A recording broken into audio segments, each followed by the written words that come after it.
कहानी की शुरुआत डॉक्टर एलिस को दिखाते हुए होती है, जो एक न्यूज चैनल पर रिपोर्टर को इंटरव्यू दे रही थी, जिसमें डॉक्टर एलिस बताती हैं कि हमने कैंसर का परमानेंट इलाज ढूंढ लिया है और उसको 10,000 कैंसर पेशेंट्स पर टेस्ट भी किया गया है, जिससे उन 10,000 पेशेंट्स का कैंसर ठीक हो गया है। इसके कुछ दिन बाद हम देखते हैं कि डॉक्टर रॉबर्ट अपनी वाइफ जोई और बेटी मार्ले के साथ कार से एयरपोर्ट की तरफ बड़ी तेजी से जा रहा होता है। और जब वो लोग एयरपोर्ट पहुंचते हैं तो देखते हैं कि शहर के सभी लोग एयरपोर्ट पर ही आ रहे थे, क्योंकि वो सभी इस शहर से बाहर निकलना चाहते थे। दरअसल डॉक्टर एलिस ने जिन 10,000 पेशेंट्स पर कैंसर की मेडिसिन इंजेक्ट की थी, कुछ दिन तक तो वो ठीक रहे, लेकिन फिर कैंसर मेडिसिन का उन पर गलत इफेक्ट पड़ने लगा और वो सभी वैम्पायर म्यूटेंट्स में बदलने लगे। उनकी स्किन इतनी ज्यादा सेंसिटिव थी कि जैसे ही वो सूरज की रोशनी में जाते थे तो जलकर मर जाते थे। इसीलिए उनको डार्क सीकर्स कहा जाने लगा, जो रात के समय में ही बाहर निकलकर इंसानों का शिकार करके उन्हें खाते थे। इसीलिए अब शहर के सभी लोग एयरपोर्ट पर जाकर इस शहर से बाहर निकलकर अपनी जान बचाना चाहते थे, लेकिन एयरपोर्ट पर सिक्योरिटी वाले सभी लोगों की चेकिंग कर रहे थे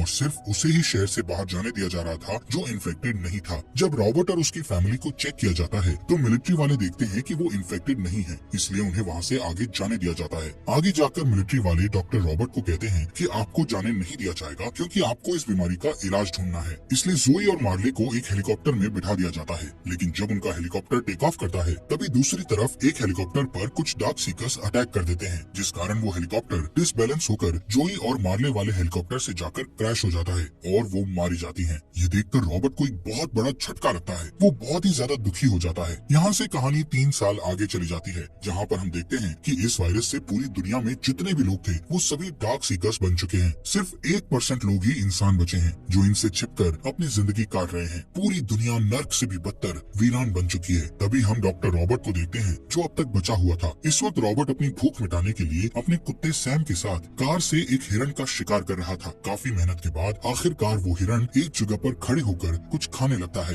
रॉबर्ट उस पर शूट करने ही वाला होता है कि तभी एक शेरनी उस हिरण पर अटैक कर देती है। उसी वक्त उस शेरनी का परिवार वहाँ आ जाता है। उसी टाइम रॉबर्ट की घड़ी का अलार्म बजने लगता है। रॉबर्ट देखता है कि सूरज ढलने वाला है और कुछ देर बाद अंधेरा छा जाएगा, जिससे सभी डार्क सीकर्स बाहर निकलकर शिकार करने लगेंगे। इसलिए वो अपने कुत्ते सैम के साथ अपने घर पर आ जाता है, जहाँ वो दोनों खाना खाकर अंधेरा होने से पहले अपने घर की सभी विंडोज और दरवाजों को अच्छे से लॉक करके घर की सभी लाइट्स बुझा देते हैं, जिससे कि डार्क सीकर्स को लगे कि वहाँ पर कोई भी नहीं है। इसके बाद रॉबर्ट अपने डॉग के साथ बाथ टब में जाकर सो जाता है। वहीं कुछ देर बाद उन्हें डार्क सीकर्स की आवाजें आने लगती है, मतलब कि वो बाहर निकल चुके हैं। अगली सुबह रॉबर्ट थोड़ा वर्कआउट करने के बाद अपनी लैब में जाता है। यहाँ पर वो इस वायरस के इलाज की वैक्सीन बना रहा था। लैब में उसने बहुत सारे इन्फेक्टेड चूहों को पकड़ कर रखा हुआ था, जिन पर वो टेस्ट करता था। रॉबर्ट देखता है कि सभी चूहे अभी भी वैसे के वैसे ही हैं, लेकिन तभी उसकी नजर एक चूहे पर पड़ती है जिसको उसने लास्ट टाइम दवाई दी थी। वो चूहा काफी शांत और नॉर्मल लग रहा था। ये देखकर वो काफी खुश होता है कि आखिरकार उसने इस वायरस का एंटीडोट बना लिया है। अब वक्त था इस एंटीडोट को किसी डार्क सीकर पर टेस्ट करने का। इसलिए वो पहले सैम के साथ बाहर जाकर रोज की तरह रेडियो पर अनाउंस करता है कि अगर कोई जिंदा इंसान इस अनाउंसमेंट को सुन रहा है और डार्क सीकर से बचना चाहता है तो वो मुझे दिन के समय साउथ स्ट्रीट ब्रिज पर मिले। मैं आपको खाना और रहने के लिए घर दे सकता हूँ। कुछ देर बाद जब एक शिप पर रॉबर्ट गोल्फ खेल रहा होता है तो अचानक सैम की नजर एक हिरण पर पड़ती है, जिससे वो दोनों आज के खाने के लिए उसका शिकार करने लगते हैं। लेकिन भागते भागते वो हिरण एक अंधेरे घर में घुस जाता है। उसके पीछे ही सैम वहाँ चला जाता है और सैम के पीछे पीछे रॉबर्ट भी उस अंधेरे घर में चला जाता है। रॉबर्ट के पास जो गन थी उस पर लाइट लगी हुई थी, जिससे वो सैम को एक टेबल के नीचे डरा हुआ सहमा सा बैठा देखता है। उसी वक्त रॉबर्ट को उसके पीछे खड़े एक डार्क सीकर की काफी डरावनी आवाज आती है, जो उस हिरण को ही खा रहा था।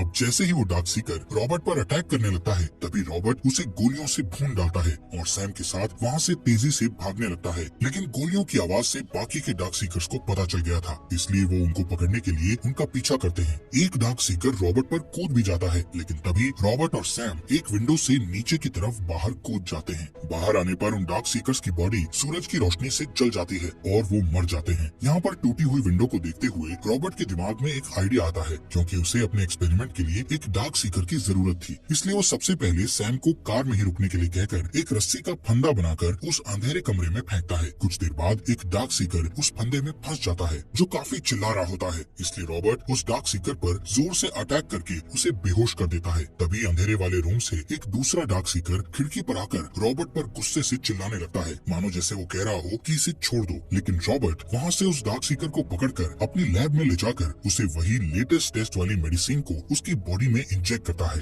रॉबर्ट देखता है कि ये एक फीमेल डार्क सीकर सीकर है और इसकी बॉडी पर एक बटरफ्लाई का टैटू भी बना हुआ है। थोड़ी देर बाद रॉबर्ट दिखता है कि इस दवाई के असर से इस फीमेल डार्क सीकर की धड़कन नॉर्मल हो गई है, जो कि पहले काफी तेज थी। ये देखकर रॉबर्ट के मन में एक उम्मीद जागती है कि अब ये फीमेल डार्क सीकर पूरी तरह से इंसान बन जाएगी। लेकिन तभी वो फीमेल डार्क सीकर उठकर रॉबर्ट पर अटैक करने की कोशिश करती है और वहीं बेहोश हो जाती है। ये देखकर रॉबर्ट की उम्मीद टूट जाती है। अगले दिन रॉबर्ट जब सैम के साथ अपने खाने के लिए शिकार पर निकला हुआ था तो रास्ते में वो एक स्टैचू को बाहर खड़े देखता है। उसे कुछ अजीब सा लगता है, इसलिए वो गुस्से में उस स्टैचू पर शूट करके उसे नीचे गिरा देता है, जिससे उस स्टैचू से पानी निकलने लगता है। ये देखने के लिए रॉबर्ट उस स्टैचू के पास जाकर उसे देखने लगता है, लेकिन तभी वो एक फंदे में फंस जाता है और ऊपर की तरफ लटक जाता है। लेकिन उसे सर में चोट लगने से वो बेहोश हो गया था। दरअसल ये फंदा उसी डार्क सीकर ने लगाया था जो रॉबर्ट पर उस दिन चिल्ला रहा था, जिस दिन रॉबर्ट ने उस फीमेल डार्क सीकर को पकड़ा था। शाम होते ही रॉबर्ट की घड़ी का अलार्म बजने से उसे होश आ जाता है। वो देखता है कि वो ऊपर लटका हुआ है और नीचे उसका कुत्ता सैम उस पर भौंक रहा है।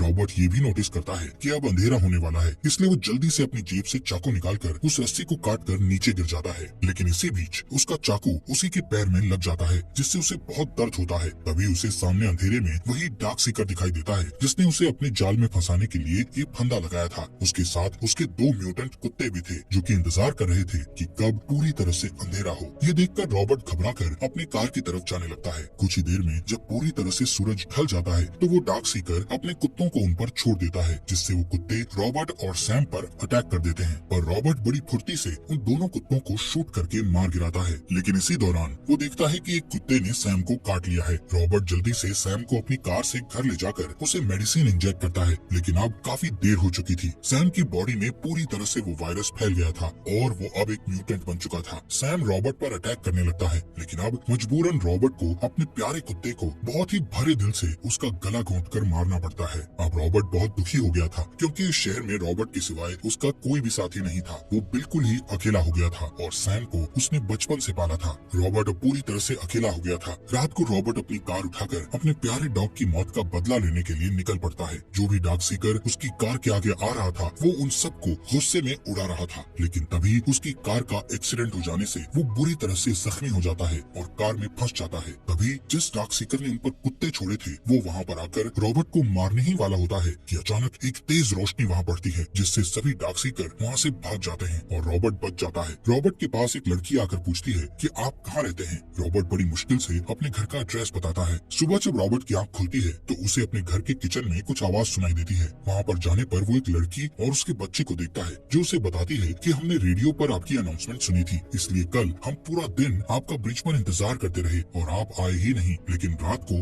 आप हमें डार्क सीकर्स के बीच फंसे हुए मिले और आपके एड्रेस बताने के मुताबिक हम आपको आपके घर पर ले आए। वो लेडी बताती है कि मैं एना हूँ और हम सिर्फ 2 ही बचे हैं। हमारे बाकी साथियों को डार्क सीकर्स मारकर खा गए। वो बताती है कि हम वॉरमोट जाने वाले थे जहाँ पर बचे हुए बहुत से लोग हैं। ये सुनकर रॉबर्ट कहता है कि ऐसी कोई जगह नहीं है, लेकिन वो लड़की बोलती है कि पहाड़ों में ऐसी एक जगह है क्योंकि ये वायरस ठंड बर्दाश्त नहीं कर सकता। ये सुनकर रॉबर्ट काफी गुस्से में उस पर चिल्लाकर बोलता है कि ऐसी कोई जगह नहीं है जहाँ पर इंसान डार्क सीकर्स के कहर से बचे हों, और इतना कहता हुआ वहाँ से चला जाता है। शाम को रॉबर्ट लैब में जाता है जहाँ पर वो उस फीमेल डार्क सीकर की बॉडी के नीचे बर्फ रखकर उसे मेडिसिन का इंजेक्शन देता है। तभी वहाँ पर एना आ जाती है। ये देखकर एना रॉबर्ट से पूछती है कि क्या ऐसा करने से ये ठीक हो जाएगी। रॉबर्ट कहता है कि शायद बर्फ से इसकी बॉडी का तापमान नॉर्मल हो जाए, जिससे इसकी बॉडी में मेडिसिन का असर बढ़ जाएगा।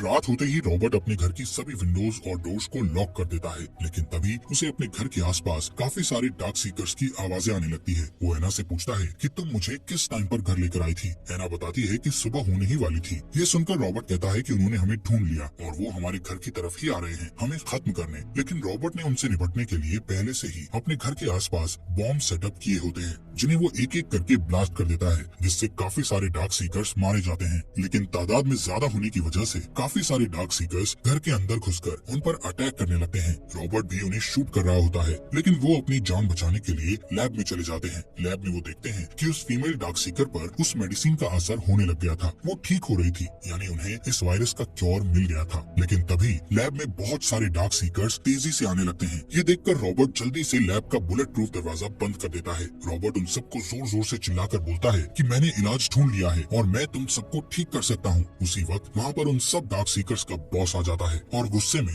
दरवाजे पर जोर जोर से टक्कर मारने लगता है, जिससे दरवाजे पर बटरफ्लाई का डिजाइन बन जाता है। इसके बाद वो बॉस डार्क सीकर अपने ब्लड से उस दरवाजे पर एक और बटरफ्लाई का निशान बनाता है। तभी तभी रॉबर्ट को याद आता है कि ऐसा ही बटरफ्लाई का टैटू उस फीमेल डार्क सीकर की बॉडी पर है। रॉबर्ट समझ जाता है कि ये फीमेल डार्क सीकर दरअसल उन सभी डार्क सीकर्स के बॉस की पार्टनर है, जिसके लिए वो सभी यहाँ पर उसे लेने आए हैं। इसलिए अब रॉबर्ट उस फीमेल डार्क सीकर को लेकर बाहर बॉस डार्क सीकर के पास चला जाता है, जिससे बाकी के सभी डार्क सीकर्स उस पर अटैक करने की कोशिश करते हैं, लेकिन उनका बॉस चिल्लाकर उन्हें रोक देता है। इसके बाद रॉबर्ट एक सिरिंज निकालकर उस फीमेल डार्क सीकर का थोड़ा सा ब्लड निकाल लेता है। तभी उस फीमेल डार्क सीकर को होश आ जाता है और वो अपने पार्टनर को देखकर उसके गले लग जाती है। इसके बाद उनका बॉस अपनी पार्टनर को लेकर उन सभी डार्क सीकर्स को वहाँ से ले जाता है। अगली सुबह रॉबर्ट एना और उसके बेटे के साथ वॉरमॉट की तरफ निकल पड़ता है। एना रेडियो में अनाउंस करती है कि अगर कोई अभी भी जिंदा बचा हुआ है तो हमें वॉरमॉट मिले, क्योंकि हमने इस वायरस का इलाज ढूंढ लिया है। और इसी के साथ ये अमेजिंग मूवी